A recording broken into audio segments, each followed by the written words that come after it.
Peoples party کی ہے، وزیر اعلیٰ صاحب کی ہے اور قانون نافذ کرنے والے اداروں کی ذمہ داری ہے۔ لیکن ہمارا المیہ یہ ہے کہ جو لوگ برسر اقتدار ہیں ان کا وتیرہ نہیں بدلا۔ پیپلز پارٹی 16واں سال ہے حکومت کا، لیکن اس کا وتیرہ نہیں بدلا ہے۔ صورتحال یہ ہے کہ وزیر داخلہ ضیاء الحسن لنجار صاحب اپنی پہلی پریس کانفرنس میں کہتے ہیں کہ جب کاروبار زندگی چلتا ہے تو اس طرح کے واقعات تو ہوتے ہیں۔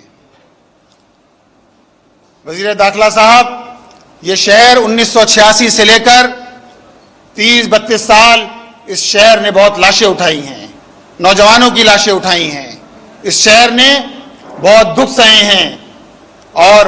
تھوڑا بہت امن ہوا، اس کے بعد دوبارہ یہ صورتحال پیدا ہوئی۔ کاروبار زندگی چلتا ہے، ہم نے دیکھا کہ 30-32 سال اس شہر کا کاروبار زندگی ٹھپ پڑ گیا، یہاں سے انڈسٹری شفٹ ہو گئی، یہاں سے لوگ دوسرے شہروں کو منتقل ہو گئے اور کاروبار دوسرے شہروں کی جانب منتقل ہو گیا۔ کاروبار زندگی تو اس وقت چلتا ہے کہ جب شہر کے اندر امن ہو، جب شہر کے اندر سکون ہو۔ وزیر اعظم شہباز شریف صاحب فارم 47 کی پیداوار، فارم 47 کے ذریعے قوم پر مسلط ہونے والے لوگوں کو انہوں نے جمع کیا، اپنی کابینہ کے لوگوں کو جمع کیا، وفاقی اور صوبائی، اور انہوں نے کراچی کو 150 بسوں کا تحفہ دینے کا اعلان کیا۔ اور یہ وہ اعلانات ہیں کہ جو ہم بارہا ہم سن چکے ہیں، پچھلی حکومتوں میں بھی سن چکے ہیں کہ کراچی کو 1100 ارب کا پیکج دیا جا رہا ہے، 150 بسوں کا تحفہ دینے کا اعلان کیا، اور پھر انہوں نے کاروباری برادری سے کہا کہ آپ یکم مئی کو اسلام آباد تشریف لائیں۔ میں خراج تحسین پیش کرتا ہوں کراچی کی کاروباری برادری کو کہ اس نے اس موقع پر بھی کے الیکٹرک کی جانے والی زیادتیوں کو وزیر اعظم کے سامنے پیش کیا، اور وزیر اعظم صاحب نے جاتے جاتے ایک کام اور بھی کیا۔ وہ 3-4 گھنٹے ٹھہرے، انہوں نے کہا کہ کراچی کا ٹرانسپورٹ سسٹم، اس کی تعریف کر کے گئے ہیں، وہ کراچی کے ٹرانسپورٹ سسٹم کی تعریف کر کے گئے ہیں۔ اب کراچی میں رہنے والا آدمی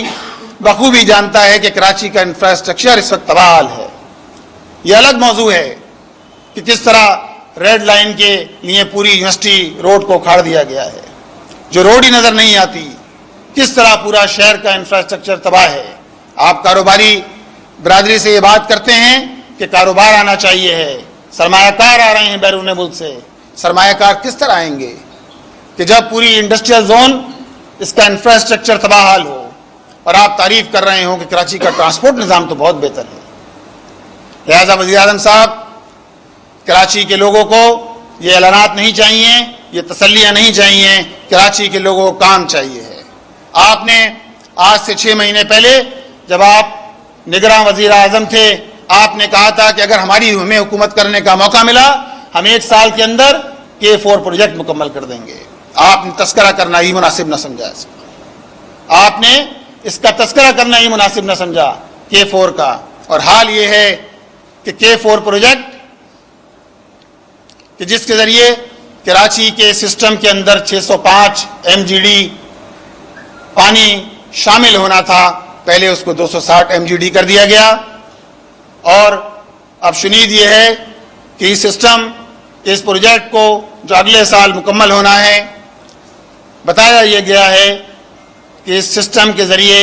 مکمل بھی ہو جائے گا تو کراچی کو پانی میسر نہیں آ سکتا، شہریوں کو پانی میسر نہیں آ سکتا۔ اس کی وجہ یہ بیان کی گئی کہ واٹر اینڈ سیوریج کارپوریشن کا سسٹم بوسیدہ ہو چکا ہے، لائنیں بوسیدہ ہیں،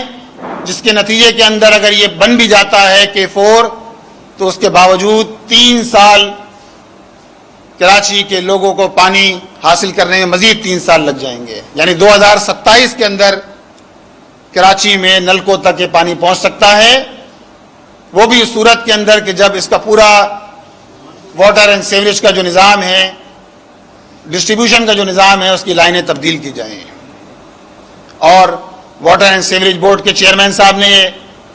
یہ بتایا کہ کہ اگر آج سے یہ کام شروع ہوتا ہے تو 2027 سے جا کر مکمل ہوگا. یعنی اس کے لیے مزید انہوں نے 70 سے 72 ارب روپے کی ڈیمانڈ کی ہے کہ اتنے روپے ہوں گے تو اس کے نتیجے کے اندر یہ کام مکمل ہوگا. لہذا یہ سارے موضوعات ہیں. لاقانونیت ہے، شہر کے اندر قتل و غارت گری ہے، پانی کا مسئلہ ہے، اور اس وقت جو ایک بہت بڑا کرائسس گرمی شروع ہونے کے بعد پیدا ہو گیا ہے وہ بجلی کے تعطل کا ہے، کہ الیکٹرک کی جانب سے لوڈ شیڈنگ کا ہے. اس وقت بعض علاقوں میں 10 سے لے کر 14 گھنٹے تک کی لوڈ شیڈنگ ہو رہی ہے. Orangi town, Baldia town, site, Malir, model colony, Shah Faisal, Gulistan Jauhar, north Karachi کے علاقے اور کراچی کا ایک بہت بڑا حصہ جو ہے وہ لوڈ شیڈنگ کا شکار ہے. 14 گھنٹے لوڈ شیڈنگ، یہ تو بظاہر لگتا ہے کہ الیکٹرک کی شہر کے ڈکیتوں سے کوئی ساز باز ہو گئی ہے. جب آپ دیکھیں کہ 14 گھنٹے لوڈ شیڈنگ ہوگی، راتوں کو لائٹ نہیں ہوگی، تو پھر تو اور آسان ہو جائے گا کہ شہریوں کو لوٹا جائے، ڈکیتی ماری جائے، ڈاکہ ڈالا جائے. لہذا کہ الیکٹرک کو ہم یہ کہتے ہیں کہ اپنا قبلہ ٹھیک کیجئے. کہ الیکٹرک کے خلاف جماعت اسلامی نے ایک منظم تحریک چلائی ہے، اور انشاءاللہ تعالی کہ الیکٹرک کے خلاف جماعت اسلامی اپنا پورا پلان آنے والے دنوں کے اندر دے گی. لیکن ہم سے کہتے ہیں کہ اپنا قبلہ درست کیجئے. جس طرح آپ نے لوگوں کو تنگ کرنا شروع کیا ہے، پہلے ہی مسائل کم تھے، پہلے ہی لوگ اوور بلنگ کا شکار تھے، پہلے ہی لوگ مسائل کا شکار تھے، سردی کے اندر بھی لائٹ جا رہی تھی، اور اب گرمی کے اندر یہ کیفیت ہے. ان سارے حالات کے اندر، اس ساری صورتحال میں جہاں اور بہت سارے مسائل ہیں، اس کے ساتھ ساتھ میں یہ بھی عرض کرتا چلوں کہ آج تقریباً 10 مہینے سے زیادہ کراچی کے ایم سی کو، اس پورے نظام کو بنے ہوئے 10 مہینے سے زیادہ کا عرصہ گزر چکا ہے. لیکن 10 مہینے گزرنے کے باوجود بھی قبضہ میئر مرتضی وہاب صاحب سٹی کونسل کی کمیٹیوں کی بھی فارمیشن نہیں کر سکے ہیں. یہ آپ کی اہلیت ہے کہ آپ 10 مہینے گزرنے کے باوجود بھی ابھی تک جو ہے وہ کمیٹیوں کی فارمیشن نہیں کر سکے ہیں. اور اسی طرح ٹاؤن اور یو سی کو جو وسائل دینا تھے اس کے حوالے سے بھی ابھی تک خاموشی ہے. ہم انشاءاللہ اپنا پورا پلان بنا رہے ہیں، اور جلد ہی ہم اس پورے حوالے سے، یہ قبضہ میئر کے حوالے سے، اس پورے سسٹم کے حوالے سے انشاءاللہ آپ کے سامنے ڈیٹیل کے اندر جو ہے وہ بات رکھیں گے. آخری بات یہ کہ انشاءاللہ تعالی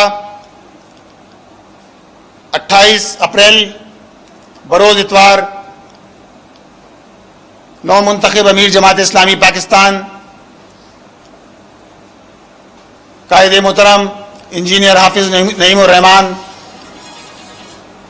کراچی تشریف لا رہے ہیں،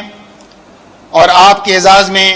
اہلیان کراچی کی جانب سے ایک عوامی استقبالیے کا انعقاد کیا گیا ہے. میں آج کی اس پریس کانفرنس کے توسط سے کراچی کے شہریوں کو اس بات کی دعوت دیتا ہوں کہ وہ اس عوامی استقبالیے کے اندر بھرپور طریقے سے شریک ہوں، اور وہ شخصیت کہ جس نے کراچی کا مقدمہ ہر جگہ اس نے کراچی کا مقدمہ لڑا، ہر چوک چوراہے، ہر ایوان کے اندر اس نے کراچی کے لیے آواز بلند کی، چاہے وہ قانونی جنگ ہو، چاہے وہ سڑکوں پر احتجاج ہو، چاہے وہ دھرنا دینا ہو، کراچی کے حقوق کے لیے، کراچی کے مسائل کے حل کے لیے اس کا استقبال بھی اس شخصیت کا اسی طرح فقید المثال ہونا چاہیے.